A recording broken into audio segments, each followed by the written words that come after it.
Women and mythology, were they better off? Men have old boy networks, women have myths. They give them a sense of story, of purpose, a set of values, a sense of where they've been and where they're going. The three women we have today deal with their own myths differently, but all of them have this in common.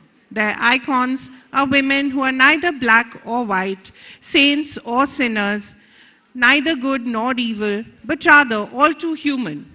They are women who are not afraid to love, lust, fear, scare, desire, hate, want more, want less, and sometimes all of the above. Rama Vaidyanathan is a Bharatanatyam dancer who doesn't believe that all women in dance have to wait longingly for their lover, coyly, coquettishly, simperingly. Rama. Navjot Randhawa is an actor with unusual role models. The artist Amrita Shergill, who was called a rebel and a maverick because we always look for labels when we don't know how to describe a woman who doesn't always do what we want her to do.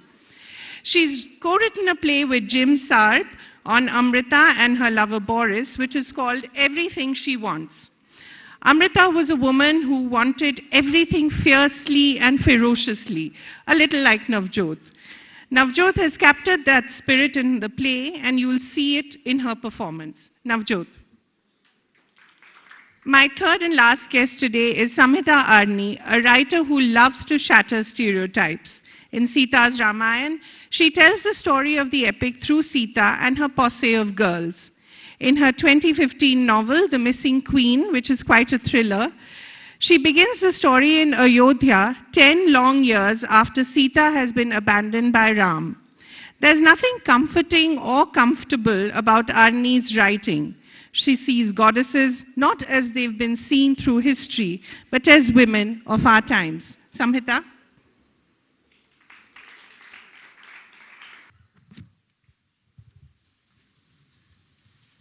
So we're going to do this one by one. First to you, Rama. Who's really your favorite mythological character?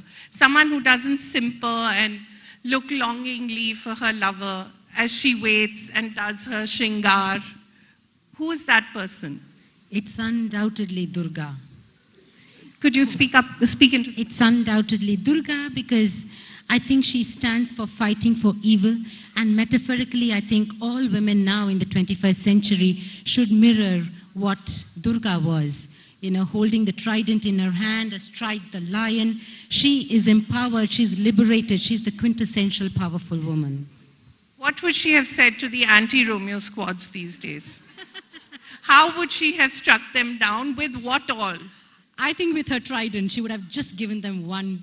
The trident is the appropriate thing here, right? Okay. Do you want to start off and give us a little sense of what you're going to perform for us? Yeah, sure. So as a classical dancer, I feel extremely liberated when I depict these three goddesses. Durga, as I said, she fights for evil.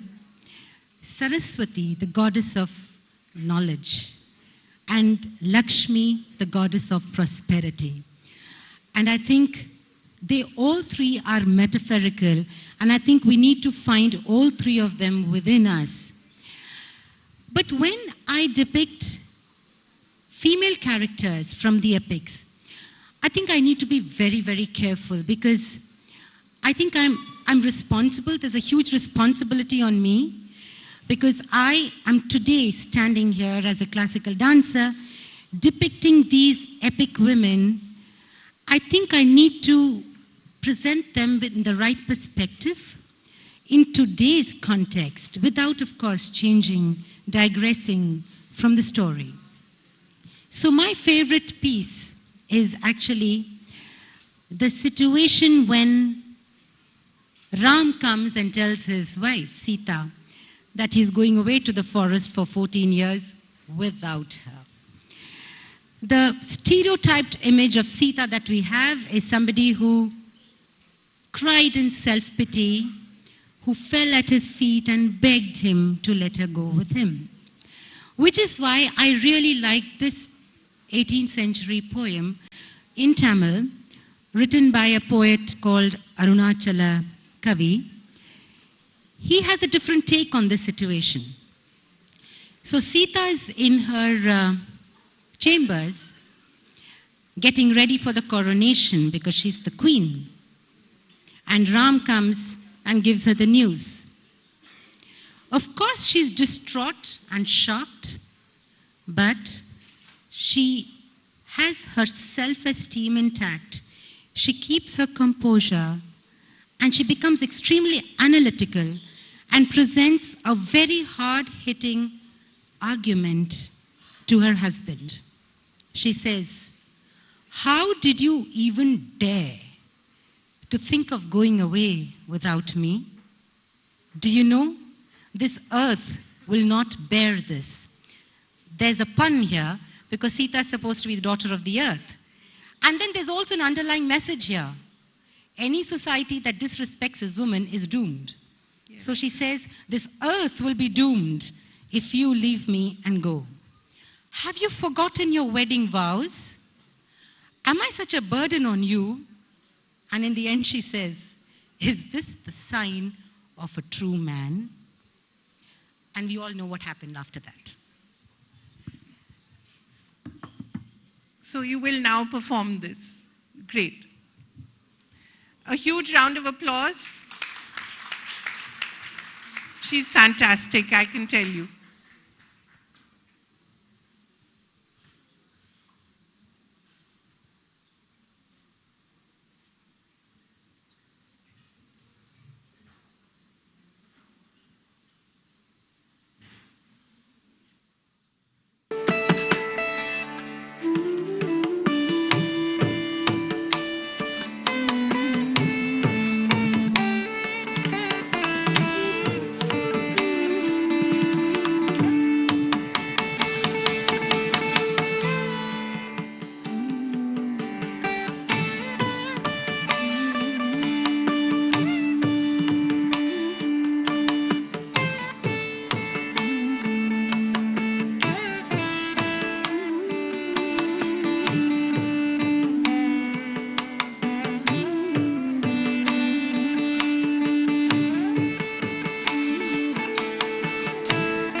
It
Wonderful.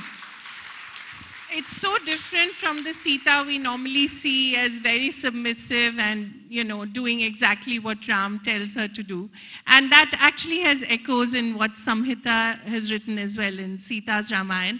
But I'll take a moment to ask Navjot now, what would Amrita Shergill, would she have said to a man like Donald Trump? Who wants to grab women by their what? Yeah, we're among friends. All right. I think you need to take the mic. Yes, I'm sorry, I forgot. You can say it with the mic. Fuck off. Okay. All right. May I just ask you to perform a little bit of the Amrita Shergill play that you've written? With that. Okay. Yeah. Let's get rid of the heels. Yeah, she needs to get a little comfortable with that. So.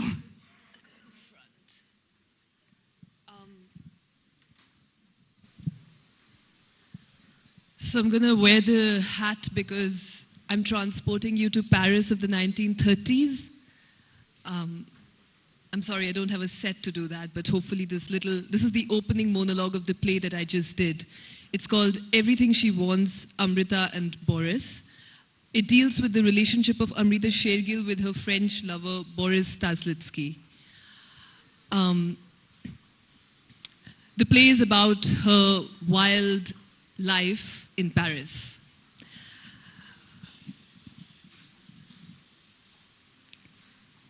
When I was a little girl in Budapest, I used to imagine a world without any doors and locks, without any bolts and barriers. I used to ask Mummy, Mama, how can you be sure that the person who takes your permission to come inside and for whom you open the door will not walk out one day without even telling you? And I would ask my sister, now you tell me, now look at me. How can you not be sure that the man who comes in from out of the blue, he engages in no foreplay, goes into you like a knife, he will surely awaken you from your deep sleep, right? From the blind reverie that you were not even aware you were in. And therefore will stay on in your not so expected, out of the blue awakening, even if he, the no longer stranger, the no linger stranger, leaves in search of something else the next morning. And then sometimes I would gather courage and I would even ask, Papa, how do you know who stays and who leaves? Maybe that one woman who only came to your house once has stayed on forever, even if you can't smell her perfume in your attic anymore. But this other woman who's been living with you for 10 years now, left your bed long ago. The day she started differentiating between diamonds and rust, forgetting that we will all be damned one day.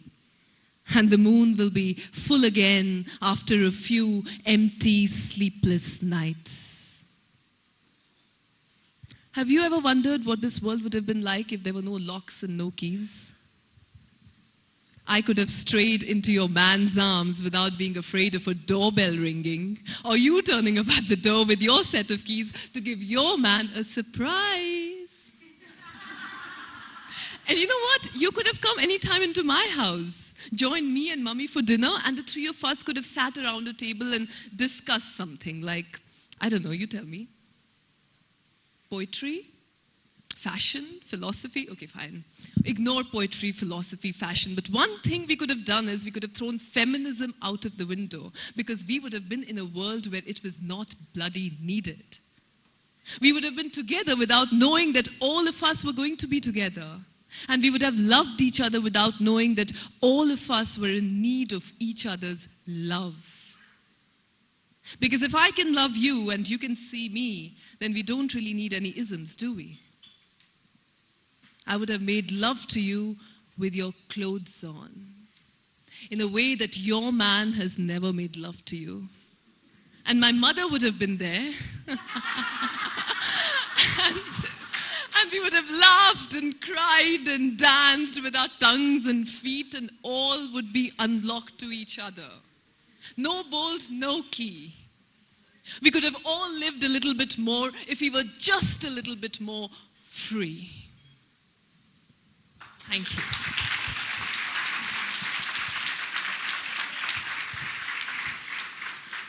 Well done. I think that was really what Amrita Shergill was all about, freedom. And I think you captured that beautifully. Yeah, you want to say? The way I see her is as the goddess Artemis, Yeah. the Greek goddess Artemis, who was completely wild and untamed. She's known as the goddess of childbirth, but if you really read about her, she would just go in the mountains and do the wildest things. And she never had kids.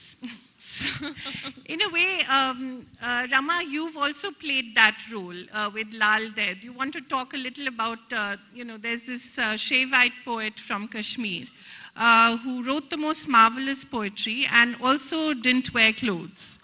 And Rama managed to perform that with her clothes on, fortunately. But how was that experience? Because discovering her was also an enormous process for you. Yeah, I actually fell in love with her because she's this 14th century maverick saint poet. And she walked the streets of Kashmir not wearing clothes. She was tormented by a cruel mother-in-law and an indifferent husband. She, went through all of that, and then she started singing these beautiful Kashmiri vaaks on her love for the ultimate supreme. And she was a Sufi, so she would sing in Sufi style, and she would dance, and she was supposed to have long hair, and there is a particular vaak where she says, when I got to know about me, I shed my clothes. Nangaya nachungi, and I will dance in the nude. So it was her sense of liberation, which I tried to bring through dance. So really, sometimes I think women were better off in our mythologies. But Samhita, to you now, because The Missing Queen is a fascinating piece of work. Tell us a little about it, and then really what you're going to read from it as well. The Missing Queen sort of imagines the Ramayana, if it were happening today, towards the end of the Ramayana, in the kind of world we live in with terrorism and war and politics and all of that. So it's sort of really situating the Ramayana in today's world. And I think the reason that I wanted to do something was like that is that I believe that mythology, a lot of people get confused between mythology and history. For me, mythology is a lot like psychology.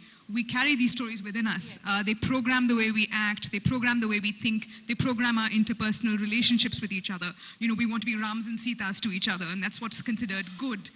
So to sort of displace the epic into present-day India sort of was a way for me to play with those ideas and to show the problems of interpreting mythology in the way that we live out our relationships and today. And you have a journalist uncovering this whole mystery of where Sita went. Exactly. Yes. Yeah. So it's set like a thriller with a journalist trying to find out what Sita's side of the story is, and so she goes and she manages to interview all these sorts of veterans of the war with Lanka and get their side of the story, and it's far more complex than she can imagine. So please do read from it and explain to us what you're reading. I'm just going to read actually just 2 pages from the very beginning, and this starts off with a character that will be familiar to all of you. And I wanted to, not a very positive character in the way we think of the Ramayana today, but I wanted to get the other side of the story. I mean, there's always a yin and yang, a black and white aspect to each character. So that's what I'm playing with a little here. It is already dark when I am ushered into her private parlor. She is barely visible, shrouded in shadows. She moves, and the shadows slither away, unwrapping her desiccated frame. I prefer the darkness, she says. In one's old age, darkness is far kinder than light. She is dressed impeccably, fashionable in a classic black chiffon sari, a simple strand of pearls clasped around her neck. But her sagging flesh and heavily rouged face speak another, sadder story. I begin with the cliched list of questions I have prepared. She yawns, bored, and answers politely. But at some point, a question provokes a livelier response. She rises and walks towards the windows, posture erect and graceful despite her age. She pauses at an open window and lights a cigarette. The moon glints in the sky. The city was burning that night, she says loudly, grandly, the night he returned. He had a hero's welcome. while I was less fortunate. The people were in high spirits that night, and someone flung a Molotov cocktail into my dining room. I had moved out of the palace a while back and was living in the city. The house caught fire, and my maid, poor Mantara, tried to put out the flames, but burnt miserably, horribly to death. She pauses and inhales deeply. Clouds of cigarette smoke waft out of the open window as burning ash drifts to the ground. I got the message loud and clear. I wasn't wanted in Ayodhya any longer, so I moved here, my childhood home. She gestures to the walls around us. Heads of extinct beasts killed in hunting are mounted on the walls. Grand carpets cover the floor. But if one kneels down, one can see the tassels are frayed, the carpet moth-eaten. Suits of armor rusting in the dark corners of the room creak as the northern wind gusts in. It is different from what I had expected. Here I am, face to face with the demoness who haunted my childhood.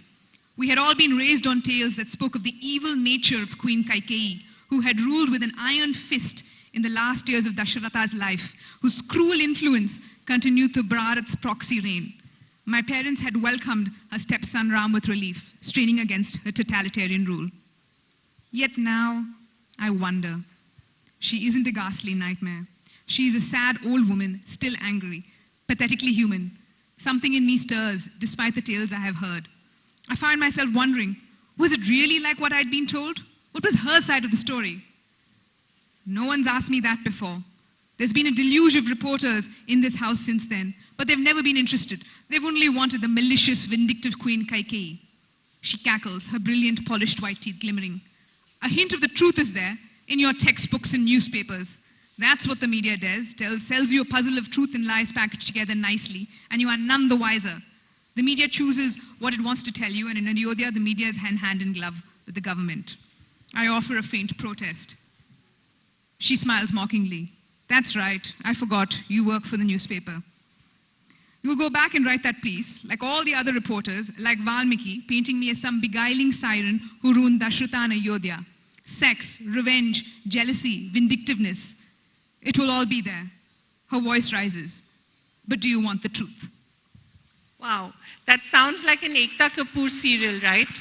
And what really drew you to reimagining Kaikeyi? Because she's possibly the most unsympathetic woman character in the Ramayana. But she's fascinating because she's also sort of a charioteer warrior queen who drives her husband into battle. And so doesn't she have some sort of right as well? Right. She saved his life. And she's a black and white complex character. She wears a bit of the pants. And if you talk about the Ramayana in terms of gender roles, she's someone who sort of also steps out of those gender roles. Right. Can you imagine a man who would be a myth, a modern day man who you would like to be a myth? A myth and not reality? Yes. Donald Trump.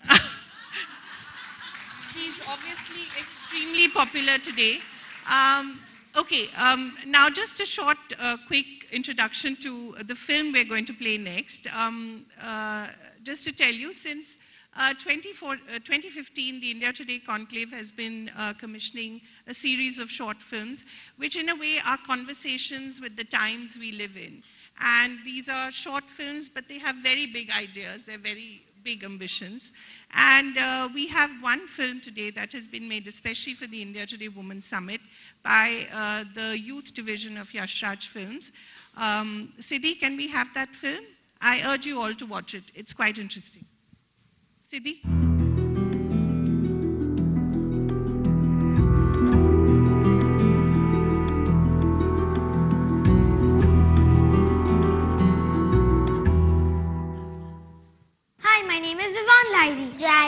मंदिर wait लग गए मेरा नाम सोनम है कभी साजिश सोहम मस्ती कोना I am 6 years old. मैं 5 years old. 8. 9 complete. 10 is running. I'm a boy. I'm good. I'm a boy. तगड़ा सरदार लड़का. I'm proud of being a girl. Let's start jumping. My heart goes pumping. I love you in everywhere. क्या करना?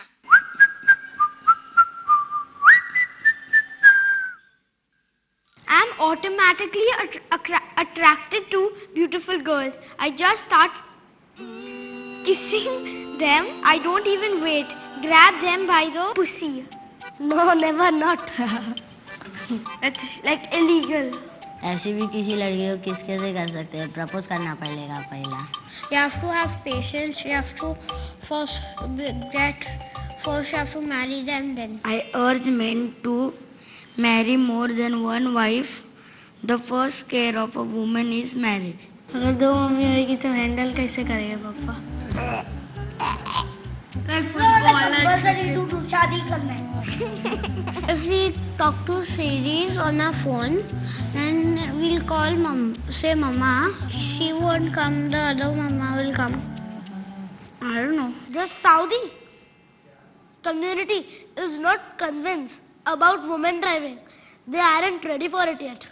Means it's their choice if they want to drive or not. Only if they have a license they can drive. मेरी mummy bike चलाती है. मेरे पापा तो रोज bike ठोकते हैं. My wife belongs in my kitchen. Everybody belongs in the kitchen. लड़कियों को अगर कुकिंग का पैशन नहीं है, कुछ और काम. Especially me. ऐसा थोड़ी सबको मारा हुआ है कि that man can only earn money. My mother is a dentist. हम लोग भी कुछ करके दिखाएंगे, हासिल ही करेंगे कुछ ना कुछ. Where will she sleep in the kitchen? Girls wanting a night out may be all right elsewhere, but it's not part of Indian culture. This is not a compulsory. Yeah, if you want. Prime Minister not said कि घर पर ही रहो, कभी बाहर नहीं निकलने का. They can go anytime they want, in the middle of the night or middle of the morning. But if road is closed, they can't go. अगर मम्मी नहीं बोलती है बाहर मत जा, तो भी मैं चुपके से जाती हूँ. हम लोग को हक है सब जगह जाने का. क्योंकि दोनों को इक्वल राइट्स होने चाहिए. I can't vote for the leader of the free world to be a woman. My class teacher is my leader, and she's a girl. I know one woman leader, Sarojini Naidu. Rani Lakshmi Bai bhi to thi. The ladies, they are supposed to be silent, polite, and gentle. Men are supposed to be strong. Girls are more stronger than boys. No, no, they are not. Only if they don't eat vegetables. Only if they don't eat vegetables. Okay, now I also say they are stronger. कहीं ना फिर से वही point पे. If they want to eat, they will eat. I said junk food, not non-veg and veg. I'm strong. You didn't hear me saying. You didn't say junk. Both girls, boys are strong. Ashra, we are strong. मैं भी बहुत strong हूँ. I am silent. I can't say that. Actually, everyone is strong. फर्क सिर्फ हमारे thinking में. Women should not give chances to man to harm them. नहीं मारना चाहिए. लड़की पे हाथ नहीं उठाने का रहता है. लड़कियों को कभी नहीं मारना चाहिए. Men shouldn't harm women. Men should not hurt women. उन्हें नहीं मारना चाहिए क्योंकि वो माता पार्वती का रूप होती है. Boys can't hit girls because they are humans. If rape is inevitable, just relax and enjoy it.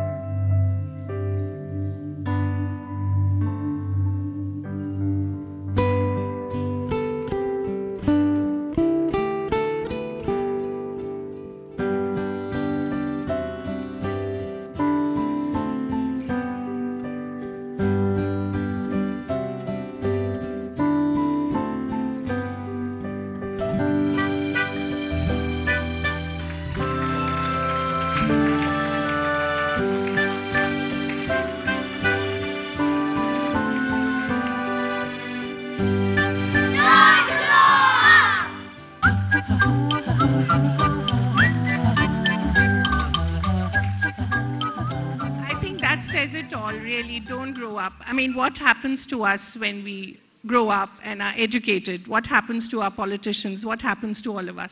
Thank you so much. It's been a pleasure to have all of you here. Thank you.